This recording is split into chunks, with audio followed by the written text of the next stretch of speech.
তোমাদের সম্পর্কটা আমার মনে হয় ঠিক যাচ্ছে না, এটা আমার চোখে পড়েছে। আমি ঠিক বলছি তো বাবা? জি আন্টি, আপনি ঠিকই বলেছেন। তুমি কি আমাকে এখনো আন্টি বলে ডাকবে? না না, সরি মা, আপনি ঠিকই বলেছেন। আচ্ছা, কি কারণে তোমাদের সম্পর্কটা ঠিক নেই সেটাকে আমি জানতে পারি?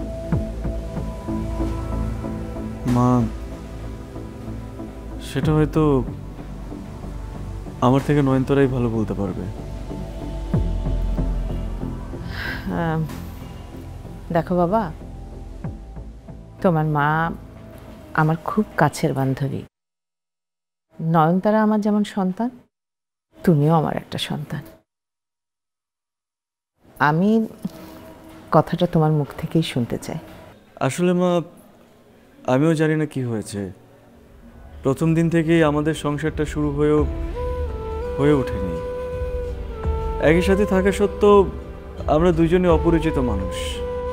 আমিও আসলে কখনো জানার চেষ্টা করিনি, নয়নতারাও কখনো কিছু আমাকে বলেনি। আমি বুঝতে পেরেছি ও কেন এমন করছে। আমি ওকেও কিছু বলবো না, তোমাকেও কিছু বলবো না।